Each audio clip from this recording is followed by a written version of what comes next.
want to go first? So excited. I'm so excited. Well, you just perfectly led into the Mets trade, and the Mets trade is a banger. So I want you to go ahead. That was a good one. All right. So the Mets bullpen has actually been pretty good this year. I think they're around, they're better, like first top half of the league, closer to the top third of the league in ERA. Edwin Diaz has been phenomenal, but I don't think that there's a Mets fan on earth that would tell you we don't need more bullpen help. They've had the most, or I think second most one-run losses since the beginning of 2021, and they are traumatized. And I get it. Mets have blown so many leads in so many catastrophic ways that, I think they should get a reliever. But that's just the complimentary piece here. They need a catcher, man, because James McCann has been hurt for most of the year. But even when James McCann is healthy, he was an 80 WRC plus guy last year. He's a backup catcher. I know you gave him money to be a starting catcher, but he's really a glorified backup catcher. I really want to see the Mets get a catcher, but for a rental, because we know that Francisco Alvarez is not far away. So I have Wilson Contreras and bullpen help to the Mets for Mark Vientos, who I love, Joel Diaz, who's a big-time upside right-handed pitching prospect, 18 years old in the Met system, mid-90s. He's nasty. Mike Vassell, who's been fantastic at a UVA, really interesting arm as well. And then Dom Smith heads over to Chicago as well, gives them, somebody that's big league ready, still 26 years old, change of scenery, not a bad flyer to take on a guy here with Dom Smith. Wilson Contreras, David Robertson going to the Mets. Robertson's had this career revelation at 37, seems to really refound his stuff, refound his health, and he looks good. And that's another guy that you trust in the postseason. I think when he's healthy, Mets could use guys like that. Contreras expires after this year. The Cubs are not going to give him the $120 million that he wants. Apparently he wants JT Realmuto money. And the Mets only need a stopgap for the next year, not even. Here's the last thing I'll say before I kick it to you and get your thoughts on this. Mets catchers have posted a 68 WRC plus this season. James McCann will come back and he'll help that a little bit. He was 80 last year. But you can't tell me that Wilson Contreras and his 145 WRC plus wouldn't put this team right up there with, they already are up there, but tell me that doesn't put them right there with the Dodgers. And now you're like, this is going to be the series of all series. Did you say 68 WRC plus from catchers? 68. I said 68. Just disgusting. New York. You need better. And Wilson Contreras gives you that. It's funny. I don't know if you have his Savant page pulled up or like his Baseball Reference, Fangraphs, whatever, to get his splits. But you should look at how he's performed offensively as a DH versus as a catcher. And that's a big move now that the National League has a DH too, so we could play some DH for them. But he has really performed like one of the best DHs in baseball when he DHs. But when he catches, he hasn't really caught fire offensively. I think that's just something to monitor because you're going to be wanting Wilson Contreras to play a lot of catcher for the Mets.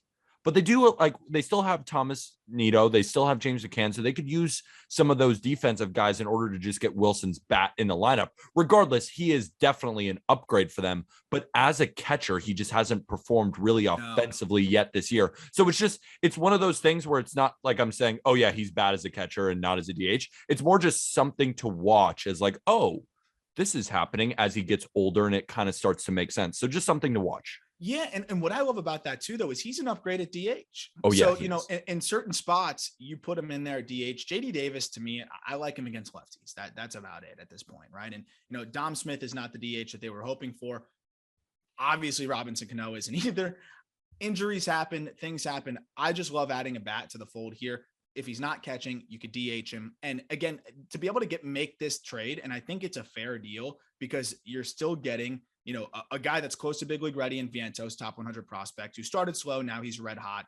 You get the high upside guy with Diaz. You get a solid arm in Mike Vassell, who's been great so far this year. Former first round pedigree, but went to UVA and kind of hit a wall and now looks great again. And then Dom Smith is a throw in as well. I would love to see Contreras to the Mets because I want to see Mets Dodgers 7 games, NLCS, and both teams just humming at full speed here and really just seeing both teams at full force. And I think this is the very obvious gap right now for the Mets is catcher. And we make fun of X-Woba a lot because that is the little X in front of it. And Jack was saying that I don't like using any stats with X in front. I was like, okay, I understand. But what it quantifies is your quality of contact plus your strikeouts plus your walks. So what Woba is, it's a better weighted batting average. So it's weighting the hits better. Cause like if you're batting average, you get the same amount of points for a home run and a single. In WOBA, you get more points for a home run. So that just makes sense. And then the X in the beginning of X WOBA is your expected quality of contact based on that. And Wilson Contreras ranks 8th in Major League Baseball right now in ex-WOBA. He's right in the middle of Giancarlo Stanton, Juan Soto, and Mike Trout and JD Martinez. Like he's in the middle there. He has been raking this year and would be a great addition for the Mets. Wow. And that's the thing too. And I really think that you look at what the Cubs are doing, cash in and get the prospects. He's performing as well as he ever has. He's getting himself a bag and a contract here. But also the funny thing about the ex-WOBA stat, like just look at who's up there with him. And it's all the best hitters. So, it's probably a pretty good stat. If all the best hitters are up there and it's a stat that measures hitters, it's probably a decent stat. If you had some random dudes in there, you'd probably be like, okay, what is this stat? There's some NBA stats where I see like random ass dudes in there. And I'm like, okay, this stat's like Raptor War. I don't know what the hell that is. That's too long. Like ex-Wobacon, I don't know if I'll ever be able to really. Like X. And it can be good. I understand. And people have told me that ex-Wobacon is actually a pretty solid stat, but like it's too funny. It's too long. It sounds like bacon and it's just too much. Yeah. But like, for example, the top 10 in ex-Woba, just to give you, some more context, Jordan's number 1. Jock Peterson's number 2, Judge 3, Harper 4, Taylor Ward 5, JD 6, Trout 7, Wilson Contreras 8, Giancarlo Stanton 9, Juan Soto 10, like Freddie Freeman 11. All the best hitters right now. These are the best hitters. It's all the best hitters right now. So should we move on to my trade? Yeah. Because I'm in a different league. We're going over the American League, but we're staying in the AL East. But we're going to go from the NL East. Josh Bell to the Boston Red Sox for Blaze Jordan, a third base prospect, and Frank German, right-handed pitching prospect.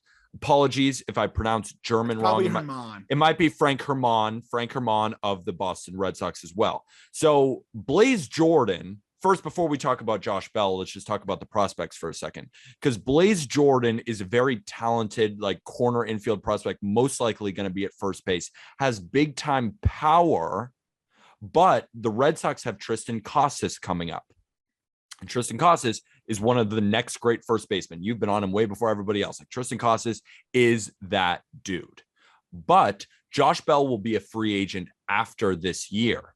So you're only basically getting him for a rental. Now, is Blaze Jordan a bit expensive for a rental? You could make that argument, but Josh Bell right now is one of the best left-handed hitters in baseball. Like, that's not a joke. He really is performing as one of the better left-handed hitters in baseball. So what you're getting is, you hope Blaze Jordan can become Josh Bell, but at the end of the day, you have a logjam right now at the position. What Josh Bell does is it gets Bobby Dalbec out of the lineup. And Red Sox fans, if I have to hear one of you more in my mentions being like, Bobby Dalbec, he's not good. Like I don't think he's good. And I think that they could use a lefty bat, because when you look at down their lineup, he's a switch hitter too. Like that's and he's a switch hitter, but I'm saying he adds that left-handed side. And then when you face like that tough lefty, you can move him over to the right side. So he gives you that. Mm-hmm. And like I said, he's going to be free agent. And then I tossed in Frank Herman, who could fill in a bullpen role probably for the Nationals, maybe become a starter. He's got a 70 grade fastball on MLB Pipeline. He's got a 55. So he's got stuff, and he's a high profile type guy. Don't know what he'll be, but he's been performing well in AAA so far this year in a short sample. Big strikeout guy. He's striking out more than 14 per 9 so far this season. Basically what I'm saying, and correct me if I'm wrong, that if the Red Sox losing Blaze Jordan because of what the Red Sox already have, and then getting Josh Bell, and you have Tristan Casas coming up, and then at the worst, you still have Dalbec, like that's a guy who you can probably get rid of, but would be a big time piece that could get you Josh Bell. So here, I think value wise, it is on par, right? Because if you think that Josh Bell should get you more, remember that he's a first baseman with an expiring contract. That's if what you I'm think saying. That Blaze Jordan is too much, because I get both of them when I put out these articles and stuff. And by the way, we have an article with my more full trade breakdowns of trades I'd like to see on justbaseball.com. It's linked in the description. But when I get both sides, I'm like, okay, that means it's a good mock trade. If you think that Blaze Jordan is too much, this is a 19-year-old, as Peter said, that is limited to either average to below average third base or first base. And they went out and got the Red Sox at Alex Binelas. And Alex Binelas has actually been better than Blaze Jordan. He's older. He's about 2.5 years older, but he's been better than Blaze Jordan in high A. Jordan is in low A right now, 19 years old. Binelas is a corner bat as well. Left-handed swinger, big power. If you're saying, why go get a first baseman now? We have Tristan Casas. Tristan Casas, I still maintain, as you said, I still think he's going to be one of the best first basemen in the game, but I think his timeline got slowed down a little bit. He has a wrist injury. I don't know how quick he's going to come back from that, how quick he's going to be 100%.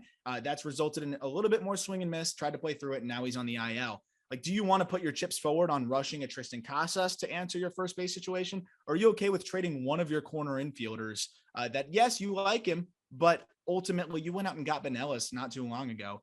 I would be more than fine with trading Blaze Jordan. I know he's a popular name because he's been a viral sensation since he was 14. But if his name was Jordan Blaze and he was a different player, but had all of the same characteristics, I don't think people would blink at trading him for a guy that would help you right now. The one thing I'll say, though, on the Red Sox is they got to show us for 2 more weeks that they can keep winning.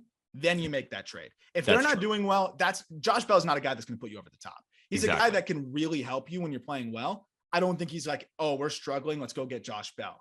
So that's the only thing. I think you're totally right. And the reason why I brought this trade to the table, because I could have traded Xander Bogaerts away. But I've said from the beginning of the season, like, I think the Red Sox will be there at the end. I really do. And I think this is me saying that, like, I'm buying the Red Sox. Like, I'm buying this win streak. I think they are a better team. Do I think they're going to win the World Series? No. Do I think they make the playoffs? I don't know yet.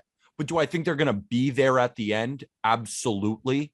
So that's why I have them buying at the deadline, because they're going to need to buy if they want to be here. And Josh Bell adds that left-handed bat that they need, because right now it's basically Devers and Verdugo.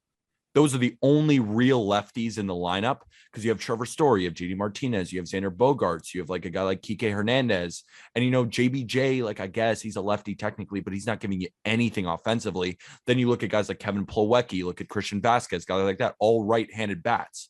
So my thinking is, like, the Blue Jays really need a left-handed bat, but the Red Sox do too, and he just makes sense there. 100%. And especially with there's not very many good teams with that kind of void at first base. And I think it makes a ton of sense. And, you know, maybe even Dalbec is a guy that they trade instead of Blaze with another prospect. Do you want Dalbec? Who knows? But I was thinking the Nationals just wouldn't want him. I wouldn't want him either. Trust me. But who knows? Who knows? My turn here on one. We're going to stick in the AL East. And I feel like this is a trade that would low key haunt the Red Sox and the Yankees, because I think he would just be on a scorched earth revenge tour of the AL East the way he's swinging it this year. Andrew Benintendi to the Rays for much needed pitching. So it's Benintendi to the Rays. The Royals receive Tommy Romero and John Doxakis. So you might know Romero as a guy that, you know, made it up for a cameo this year, struggled in 2 outings and was sent back down. And now he's trying to rework his stuff in AAA so that it translates more to the big league level. But Tommy Romero was spectacular last year for the Rays. He's another classic Rays guy, high spin fastball, great pitch ability. And John Doxakis, actually just saw him in AA. It was his first AA start, struggled a little bit, but another lefty with really good command, good fastball, sneaky stuff, and 2 guys that honestly the Royals can't totally fuck up because they can pitch at least. They're never going to be aces. They're back into the rotation type dudes. But I think the Royals need as many guys like that as they can get. And if you're like, that's not enough for Benintendi, he's expiring. And at the end of the day, today's game, you value power way more. Benintendi's hitting 321 last time I checked, 799 OPS. Not great, but he would come in at second on the Rays right now in OPS, Peter. That's how crazy it is for them offensively. If they bring in Benintendi, he's second on the team in OPS behind only G-Man Choi. So this is a huge upgrade for them. It's similar to the Nelson Cruz deal. Trade 2 arms that, you know, you don't really have space for right now. And I think Tommy Romero could be a really solid back end of the rotation arm. And I think Doxakis has that kind of upside as well. 2 guys that could be at the big league level basically by next year for the Royals. So I think the Royals need to stockpile arms. They've clearly proven that they can produce offensive talent. And I love this trade because I think Benintendi will light up the AL East. I think he would go scorched earth on everybody. It was funny. I was just looking up because I was like, wow, the Rays really don't have someone over 800 OPS besides G-Man Choi. And I was like, Manny Margot's hitting 303. He's got to be over 800, right? 794. Like, you're right. I mean, because they're just not hitting for power. They got bat to ball, but they're not hitting for any power. And it's not like Benintendi changes that, but he definitely makes them better. My thinking is, and this has nothing to do with the trade, because I think the trade makes a lot of sense for both sides. And I think it could be something that realistically gets done. My only thing is, do we believe in Benintendi? Like, you're saying that he's going to go scorch earth. I'm like, the Benintendi is almost giving us like a Nicky Lopez type season right now. Like the really high batting average, no real power. But the thing is, Nicky Lopez paid an incredible shortstop while Benintendi's playing a below average corner. Like, he doesn't have that much speed. He doesn't have that much powers. And his BABIP is crazy high right now. It was at 370 last time we checked. This doesn't seem like a guy who is really all that good. I think he's fine.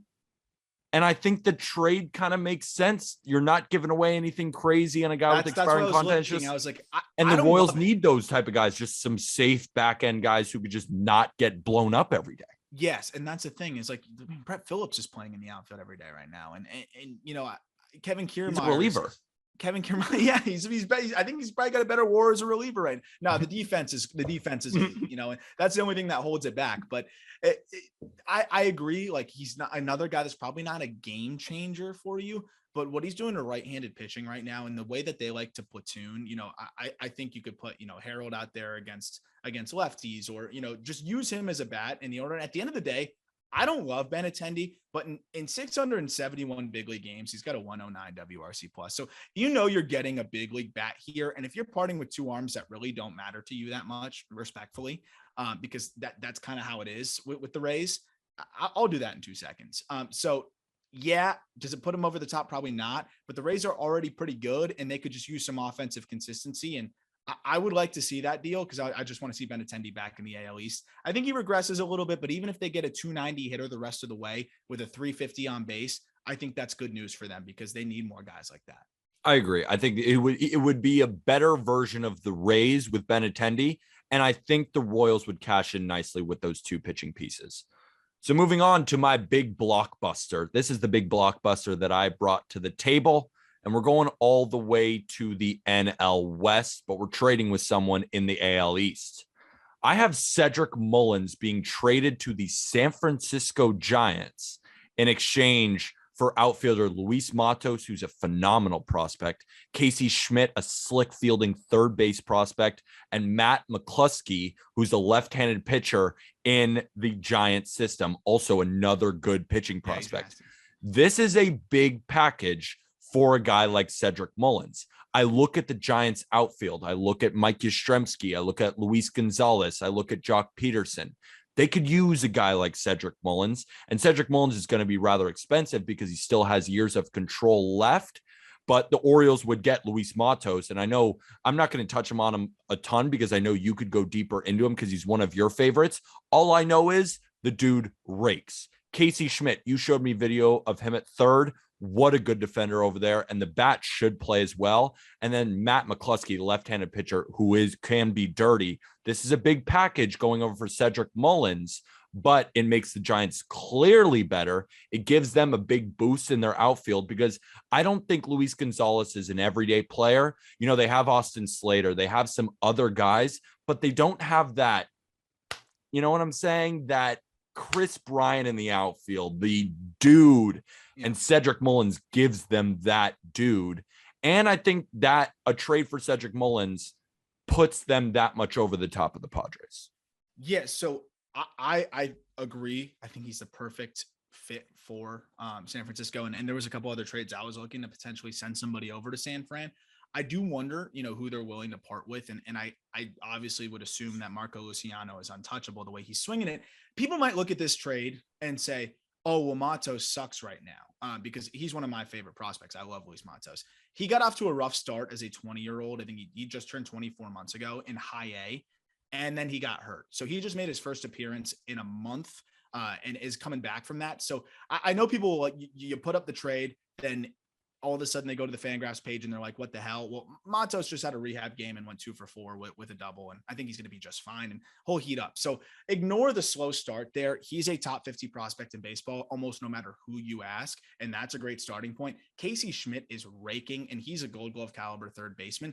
Where I'm interested is, does it take a little bit more? Because I would probably argue Casey Schmidt's the third piece. Do they need more of a high profile pitcher? I love Mikulski. He was disgusting at Fordham. He's been really good so far. A little inconsistent, but overall has been really good. Kyle Harrison's untouchable. Do they have to throw in another arm? Maybe. The asking price is big, but the general gist of the trade I like, and I think it's a perfect fit. I look at the Orioles and I'm like, maybe they want more pitching. Grayson Rodriguez went down. They're desperate for arms. That's my only thing. But again, it's just the gist of the trade I like. But here's my thing about Cedric Mullins. Is that Cedric Mullins has not performed like Cedric Mullins did last year. And Cedric Mullins also doesn't have this long, lengthy track record of a ton of success. He was a switch hitter who couldn't hit as a righty. Then they said, all right, you're going to hit fully lefty. And then he broke out. But then already this season, like I'm just pulling up his stats now. And with that said, he literally homered. He homered today. We're recording on Tuesday. But right now he's hitting 239 with an OPS below 700. He's got 5 home runs. He's still a good player, clearly. Yeah. But I don't know if he commands the same exact price as the 30-30 Cedric Mullins, because I don't know if that's going to happen again. That might have been the best year of his career. And that's the question that the Orioles have to answer here, right? Is, do you want to, it's almost like, I think Mullins is at this tipping point here where if he continues to struggle, his value will take a hit. Right now, he's still kind of riding high off of last year. He's still good enough right now where, you're like, oh, when's he going to get going? But at least he's showing signs of life. He just homered. Do you want to cash in now? And you're starting to realize if you're the Orioles, yes, you have some good pieces, but you need pitching. You need to shuffle things around. Maybe this makes sense. I ultimately think the Orioles hold on to Cedric Mullins. I think they might trade in Austin Hayes instead. But I would love to see Mullins on a better team. So I'm here for it. I just had to listen to Marlins fans try to mock trades for Cedric Mullins. And apparently, even talking again, bringing up Craig Mish, the asking price from the Orioles was crazy. I do wonder if it's changed at all. Probably not. And I wonder what their asking price is. And this is trades we'd like to see. Yes, we'd like to see. No, I'm with you. I'm with you. I would love to see it. So I'm here on that. I could have undersold the Cedric Mullins. I was just looking at Cedric Mullins and I was thinking to myself, do I really want to give up another big piece along with these 3? It's just a lot. It's a lot. Maybe if you throw in like a filler. What's weird? What's weird about this? I don't know if I want to give up more than that for Cedric Mullins. And I don't know if I want to trade Cedric Mullins for that. You know what I'm saying? Like that. And that's also the problem. The reason why I wanted to trade Cedric Mullins is, Grayson Rodriguez might be out for the entire year, which is actually ripping my heart into shreds. Adley Rutschman has a 26 WRC plus currently. I just don't think this is the Orioles' year. And now I think is when you cash in on Cedric Mullins before it could get too late. And he's already 27. Like that's the thing. By the end of the season, he'll be 28. I don't think this team. He's older than Dom Smith. He's legit older than Dom Smith. I think that you have to look at the timeline here. And again, Adley Rutschman's going to be phenomenal. Grayson Rodriguez is going to be phenomenal. But again, we got to look at the timeline here. I think you have to consider that Mullins is going to be closer to 30 when you're finally being competitive. His control is going to be running out and you're going to have to pay him at that point. Are you going to want to do that? And maybe the answer is no. And I could see the Giants maybe going to make a cost-effective move here. Their system is so good that they could do that and still not really feel it. Throw in a Nick Swinney, throw in another arm or two, and you can make the trade work. Sure. It's more about just the gist of it, and I'm here for that. So a guy that I think will get traded and that we know will get traded. And again, this is one that I think people will look at the return on paper and be like, that's too light, but I'm going to really explain why this return is great. And what's funny is you and I had almost the identical trade. I know. Frankie Montas going to the Cardinals for Mason Wynn, Joshua Baez, and Alec Burleson. So let me start with the Cardinals. We've been trying to get a pitcher to the Cardinals for a while. Since Katie Wu came on the podcast, Cardinals writer for The Athletic last year told us that they will not trade one of their 3 guys. I still don't think they trade one of their 3 guys. Those 3 being Jordan Walker, Matthew Liberatore, and Nolan Gorman. Gorman's up. Walker looks like a wonderkin. And, Libby's already up now too. So I don't think those guys are getting traded. You know what the good news is for the Cardinals? They have other prospects making leaps. Mason Wynn, I can tell you now, will be on our top 100 list in the update. And I think he will be on everybody's top 100 list. He has been phenomenal. He's one of the youngest players now at the AA level. He is hitting for, high average. He's stealing a ton of bases. He's sneaking in extra base hits. He is a good defender. He was a pitcher in high school, so he's got a mega arm. Josh Baez got first round money last year. So he has a ton of upside, 70 raw power. And then if you don't know who Alec Burleson is, take a look at this dude's numbers. This guy is raked at every single stop. And I talked to him on the podcast a little while back on the Prospect podcast. He is a cool ass dude, but he has just done nothing but hit since he got to professional baseball. And now he is at just his peak in AAA. It's nuts what he's doing. He's hitting 325, 365, 575 in 46 AAA games with 12 homers and a 13% K rate. How old is he? He's 23. Dude. And that guy's not even considered a top 5 prospect for them. I think he's one of the most underrated prospects in baseball. So you get the top 100 guy in Mason Wynn. You get the lottery ticket, potential superstar, potential nothing guy in Josh Baez, respectfully. And then Alec Burleson's the high floor left-handed outfield bat that's probably big league ready right now. I think that's the perfect package for Frankie Montas. And good God, Cardinals, please bring a pitcher in. I know the staff has been sneaky good this year, but they're not as good in the FIP department. I think there's some signs of regression. I know you have Jack Flaherty coming, but can you count on him? This is like one last hurrah with some of their, old guys, Albert Pujols, Yadi Molina, Adam Wainwright. You're getting MVP caliber performance right now from Paul Goldschmidt. Nolan Arenado's playing well. Those guys aren't getting younger. Please push the chips forward here and get a controllable arm in Frankie Montas. Does this not make them World Series contenders or at least close to it, Peter? I think that's a great way to frame it because I think it would. And the reason why is not just adding a starter makes them a possible World Series contender, because now they're right there with the Brewers. They've been winning a bunch in a row. They're right there with the Brewers. It's because Frankie Montas is a stud.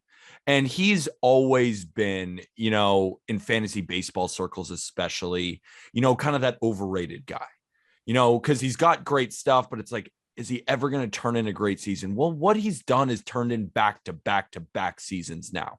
And now he looks like one of the better pitchers in the American League. That fastball is high spin and he hums it in. The breaking ball is fantastic. And he's built like a brick shithouse too. A guy who could possibly go 200 innings for the Cardinals, which is what they desperately need. Steven Matz is still on the shelf. Dakota Hudson he's been great, but he's like the dude. You look at his Savant page and the only thing red is barrel rate because he just hasn't allowed like a lot of 95-mile-an-hour hit balls between that launch angle of 18 to 35. But everything else is blue. I'm not saying he's, because of the numbers, he's done, but I just don't think he's going to have an ERA under 3 when it's all said and done. Jack Flaherty, again, Wainwright, of course, is doing well. It's amazing. But then Miles Michaelis has started to fall off a little bit. You put Frankie Montas in there every 5th day, you Cardinals fans are going to be saying to yourself, man, I love this dude, because it's these A's guys that nobody sees. Then they come over to your team and you're like, wow, happened with the Mets and Mark Canha. Mark Canha's like their best player on the Mets right now. It's all these A's guys. If Sean Murphy gets shipped off, he's going to become someone's favorite player. Montas, he goes over to St. Louis. He's shoving every day 6 innings, old school type pitcher, just coming at you, not afraid of anything. They will fall in love with him and they'll forget all about these prospects, even though the prospects are very good, and A's fans should be very excited for some of these guys. Exactly. You get a potential star in Mason Wynn, who's already now producing. And then, Alec Burleson slides right into the outfield and helps your big league team almost immediately. So I think that's probably my favorite trade in this article. I know we had the same one. It was crazy. I also had Josh Baez and Mason Wynn, but I had Malcolm Nunez. No, I had Edwin Nunez. Oh, I had Edwin Nunez. So just another pitcher I threw in there, but I like yours better because I think just wanted to balance it out with like a high floor guy. And I think Burleson is a better player, and it would probably take Burleson, not just kind of a filler if you're right-handed pitcher. If you're not getting one of the 3, because the first question is going to be one of the 3 and they're going to say no, as we know. So I was really excited. But Aram, Mason Wynn or Nolan Gorman? I so I I hate know. that you put me on the spot. No, but you don't have to answer. We can move on. No, We can move no, on, but no, I just no. want that It's thought fair. exercise to come into people's minds. It crossed my mind when I was writing the article, and I was like, not here. Don't do it here. I know Gorman's ranking. This is not me digging my heels in. I still think Gorman's going to be a good big leaguer. Mason Wynn, I think, is a freak show. I would rather have Mason win, but I know that that's not how the Cardinals feel, and I know that's not how most people feel. You know what? I respect the shit out of your head, and if you believe it, you know what? It's you. definitely something to Take look a at. look at Wynn's stats. 16 for 16 on stolen bases, hitting 321. He's sneaking in triples. Now he's starting to hit for more home runs. He throws 98 on the mound, so you know that arm's translating it short. I am just a huge Mason Wynn guy. I saw him on the backfields before the season, and I was like, this guy looks different. And he looks different. And Cardinals fans, don't take that as a slight at all. That should just go to show what we think about Mason Wynn. That is not a detriment to Gorman. No. That is a plus for Mason Wynn of how good he could be. Yes, and Gorman's helping them right now, still, in the right spots. So I'm here for that. So what's your next one? My last trade. I got one more. Changes scenery. Feels like this one makes a ton of sense. Tyler Mahle of the Cincinnati Reds heading to Los Angeles, not the Dodgers, the Los Angeles Angels, in exchange for Joe Adele. Now, Joe Adele has all the talent in the world. And I feel like you put him in Great American Ballpark, he could become one of the best players on the Reds. Yeah. Tyler Mahle, you take him out of Great American Ballpark, which is basically a space station, basically a NASA underground, basically the moon, because at Park Factor, it ranks above Coors Field in the past 3 years in terms of offense. And Tyler Mahle is the splits king. He has always been worse at Great American Ballpark. Get him out of there. Let him go. Tyler Mahle to the Angels gives them a big boost in their starting rotation. Not necessarily that they absolutely need it, but I think Jose Suarez was a guy that they penciled in at the beginning of the year. I don't know if he's going to be that consistent guy in the rotation. You look at Syndergaard, who's starting to fall off a little bit, even though he had a great start against the Red Sox, but he's not striking out guys to the rate that we're used to. Shohei Ohtani's amazing, but anything could happen with Shohei Ohtani when he's hitting and pitching. You have Reed Detmers, who has had his ups and downs and will be a good pitcher one day, but maybe he's not elite this year. And then you continue to go through the rest of the rotation. Like, that's the guy I feels like just needs a change of scenery. Just get him out of Great American Ballpark. He'd be a good pitcher for the Angels. And I think Joe Adele, you put him in Great American, he'll be a good outfielder for the Reds. Win-win on both sides, in my opinion. I like it, because the only issue with Joe Adele, weirdly, defensively, has been his arm has not been as good. And which is weird because he had a great arm in high school, but he doesn't have to range as far. The gaps aren't as big as we know in Great American Ballpark. So I think that would be a perfect place for him. Because I do think a level of the struggles for Joe Adele are the pressure to, follow up Shohei Ohtani, Mike Trout, and help them win now as you're trying to develop as a young prospect who was brought up at 22. And as he continues to have these hot and cold streaks at the big league level, we feel like we've seen him for a while, but he's really still extremely young. So I think he's still a supremely valuable player that the Reds should be thrilled to get as they try to continue to figure out how they're going to help their outfield. We know the Reds aren't interested in a total reset. Joe Adele could start from day one. It's another reason for fans to come in and watch. And I think Reds fans would be thrilled with that deal. I do wonder how Angels fans would feel about it. I think some would like it. And I think some would be like, I don't want to give up on Adele yet, but I'm all in on Brandon Marsh. I believe in you're not giving up on Adele though. Like, you're getting Tyler Mahle, who was a good pitcher last year. You're not giving up on him with control. With control. Yeah, I guess it's more of the, they thought he was going to be a superstar, and I think that ship is kind of sailed.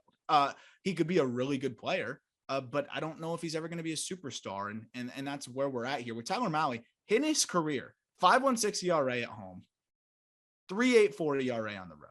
If you're getting a 3.84 ERA guy that chews up innings for you, the Angels need that right now. And I am nervous about Noah Syndergaard's consistency. He's shown flashes. He's also hit a wall in certain outings. He's a mid-rotation starter now. Like, he's not the frontline guy he used to be or showed flashes of. I think they need more guys like Tyler Mahle, and Mahle's 27, controllable, cheap, and we know they're expensive. They need to find cheap options like this. I'm here for it. I like that 1-for-1 swap. It's rare, and that's why I love it too. A rare 1-for-1 big league swap. It's trades we like to see. I would love to see Also, it. Marlins up 10-0. No way. 10-0. Nick Fortes homer, Jorge Of course Soler homer. Nick Fortes doesn't hit Is in the AAA, truth. and then he rakes it at the major league level. I've never seen anything like it. It's absolutely absurd. He has a 219 WRC plus in 4 games this year before that home run, and he had a 172 WRC plus in 14 games last year. So I think he's a 200 career WRC plus guy now after that home run in now 19 games. Not too bad. He might take the Marlins and put him on his back. A guy that could literally put my last trade, put the Phillies defense on his back. And this was probably the hardest one to do because it would really depend on what the value is of Alec Bohm. And I don't understand what the value of Alec Bohm is, So frankly.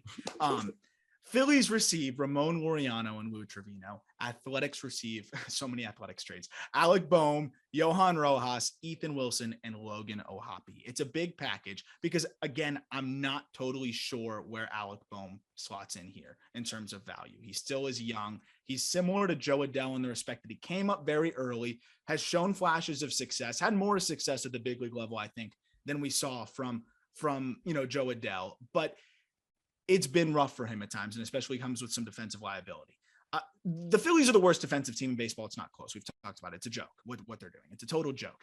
And Ramon Laureano is a gold glove center fielder and would legitimately overhaul their defense in a lot of ways. And he would cover so much ground and he would help them so much. But not only would he help them in center, getting Alec Bohm out of third would help them too, because now Bryson Stott goes there. And I talked about it on the other episode with Jack. I love what I'm seeing from Stott. I think he's figured it out. He looks much more comfortable, not just the walk-off home run. He had multiple multi-hit games before that. He's way better defensively. He's a better runner, and he's a left-handed bat that kind of balances things out. So I think you actually could upgrade there for what you need, especially defensively you do. That makes the Phillies better. That satisfies a big issue. Their bullpen is always a concern. Lou Trevino, numbers are ugly. Underlying numbers look good. He's good. This stuff's ridiculous. Hope Good. Yes. Is this package enough, though? Alec Bohm instantly slots into third base. I do really worry about the power, especially now going to Oakland, but more gaps for him to split. Johan Rojas has been a bit iffy this year, but is a 70 runner with elite defensive potential. And I think sneaky power, 26 stolen bases. He's interesting. Ethan Wilson, recent second round pick, really good power speed combo, hasn't quite put it all together. I'd liken him to Cameron Meisner, and he had enough value for the Marlins to go get Joey Wendell. And then Logan O'Hoppe is raked. You might say, why do they need another catcher? Well, if you're rebuilding, I think you stockpile assets. Logan O'Hoppe is hitting 311 in AA, looks good defensively, 11 home runs, 13% K rate. And what I like about this trade here is it allows you to feel a little bit more comfortable about trading Sean Murphy, because now you say, let's go trade Sean Murphy for a king's freaking ransom. And we know we'll be okay at catcher between O'Hoppe, Langeliers, or both. And that's why I don't mind this trade. Laureano still is trying to prove that he can hit without steroids. He has looked good as of late, but I don't know if he's this incredibly valuable guy. He has control, and that's why I think this is a fair trade. So funny, Arm. I keep going back and forth in my head. I'm like, oh, well, what if this happens? What if this happens? And I'm like, it's just a fair trade then. Because if I'm thinking like back and forth, I'm just like, well, what if this happens? What if this happens with this player? Well, it just seems even in my, because I'm more thinking, with Ramon Laureano, what type of bat are we really getting? Like you said, after the steroid stuff, but the Phillies don't need his bat because he can change the way they play outfield, and which is huge, especially in Citizens Bank Park as well. Ramon Laureano drastically changes the defense, especially up the middle, super important in the outfield. Lou Trevino, I don't really care about his numbers right now. I know he's a good reliever. He would instantly slot in and be the best reliever in the Phillies pen. With Alec Bohm, yeah, now they're down to shortstop, but they have Bryson Stott. They have these guys. And then with the other prospects, I just think it's a fair trade. I think overall, I don't have any problems with it. I think it makes sense for both teams, and I think it makes both teams better. I think Oakland right now, they don't even need him, right? Like, they went and got Pache. You know how we feel about him, but Pache's the one playing center. They want to see him develop. Laureano's only played 5 games in center this year. He's playing almost all of his games in right. And, what are you doing with Laureano in right? That's not his profile. His profile is, give you a 115 WRC plus, hopefully, and play elite defense in center. If he gives that to the Phillies, which I think he will, he's got a 112 WRC plus right now. And I know that adjusts for park and things like that, but I just think he's naturally going to hit better at Citizens Bank and also in a good lineup where I think he's going to get rejuvenized a little bit, just being around Bryce Harper, Castellanos, Schwarber. It's just a better lineup to be in. Add speed. They need speed. I like it a lot. And I think Bohm could benefit from a change of scenery. Another guy that can now develop in a less pressurized situation where instead of playing third and worrying about hating it here and getting booed and all of those things, you can just develop, work on your craft. And if you go through some rough patches, it doesn't matter. The A's want to lose anyways. And you don't have the pressure as much of win now with the Phillies with a future Hall of Famer and maybe multiple on your team that you're trying to help win. And if you're a Phillies fan that loves his bat, I get it. Like, he does have a good bat in Alec Bohm. But the thing is, you have to look at your team and say, we just need defenders more than anything. We can find another good bat. Alec Bohm just on our team might not make the most sense because he is not a good defender at third. No. And is he going to move over to first? Maybe. He's got to play third, though. But let him develop there. They need a great defensive third baseman. Like, they need to counteract this somehow. Yeah. And Scott can do that. I think, and this trade does it. Yeah. You upgrade at third, you upgrade at center field defensively. And that takes the Phillies from the basement to maybe, passable. And I think about what the Yankees did. They upgraded defense at third base. They upgraded defense at shortstop. And now they're this great team. And I was harping on it. The Yankees with Gary Sanchez, now they replace him with Jose Trevino. Defense matters. Defense matters. It's not as important quite as offensively or your starting pitching, or maybe even your bullpen, but it definitely and they were matters. Structured similarly to this Phillies team, which was just as many big boppers as you could put in a lineup and figure it out defensively. And it doesn't work. And now the Isaiah kind of Falefas of the world, who is not a great hitter, is helping balance this team out a ton. And I think that's something that you'll get here, but I think Laureano is also still a pretty good hitter. So what else do we have here? Any final thoughts on trades? Any other moves? Anything we want to discuss? We didn't talk about Luis Castillo getting moved. Yeah. And that was the last player that I just kind of want to gauge what his package would look like. Because you could send him to any team that needs a starting pitcher because he would instantly become either the ace or a really good 2, or if you send him to one of the best teams in baseball, maybe the best 3 in baseball.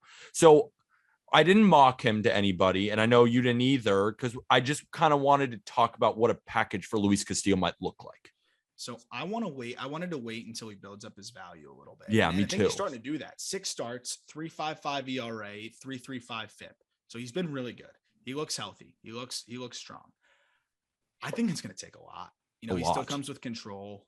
Nasty. And his velo's up. His velo's up. He looks good. They took their time bringing him back. He's under control for another year after this one, which is going to make him extremely valuable.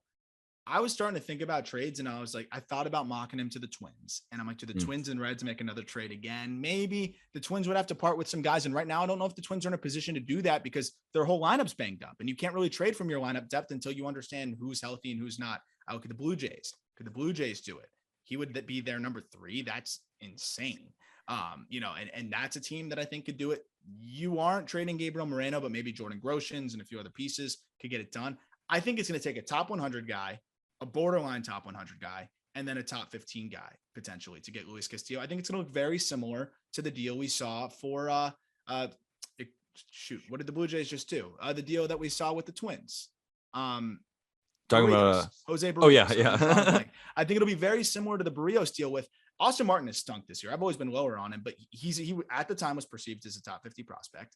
And Simeon Woods Richardson was like a fringe top 100 guy. He's probably better than Martin. Be something like that or more. Because I would argue that Castillo has been more impressive in his career Agreed. Overall than what we've seen from Barrios overall. Agreed. Absolutely agreed. I think it would cost more than the Barrios deal, and it's interesting to see who he might go to. I agree. I think the Blue Jays are an option there. I still think the Angels, if they decided to make a really big package, could do it. It'd be interesting to see if the Braves did it, because the Braves have a lot of young starting pitchers, but they need to win now. It'd be interesting to see if they could do it. Dudes. There's just so many teams that could do it. So that's why I was like, you know what? We're going to mock Luis Castillo a bit later when he builds it up, because we're, of course, going to do this again as we get closer to the deadline. Yeah, I don't see the Cardinals doing that in-division deal there. The No, Twins and could they do need to it give when up Gorman, Liberatore, or Libby, and they're not going to do it. Or I absolutely. said Liberatore and Libby. I mean, Walker. And the Twins, like they are not in a position yet, but let's say, some guys get healthy, Kirilloff is healthy. Maybe they end up trying to make that trade there. They could do it too. And that's a team that I would like to see him go there. I want to see the Twins push all the chips forward too. So that would be a fun one as well. This was a fun ass episode. I love talking mock trades. I know. And guess what? We're just teasing it because we got 6 weeks until we have the real trade deadline where things are going to start heating up. And it's funny because editorially, you'll start to see on Google, like more and more articles. We just put one out on Just Baseball. It's getting into trade season. I can't wait till we start talking about all the rumors and things like that. And I thought this was a good teaser to, hey, it's already June 7th. So not only do you need teams like the Red Sox to start winning to decide if they're buyers or not, but we're going to start to see teams figure out who are they selling. And there's some guys we know for sure are going to get traded. There's some guys that might be surprises. And I implore you to go check out the article that's linked in the description because I have a few more surprise trades that we didn't mention on the episode that I would love for you to go read and yell at me about because you don't think the return is fair for your favorite team. Because that's what we sign up for every time we do mock trades, which is why I love it. So is Andujar going for Juan Soto?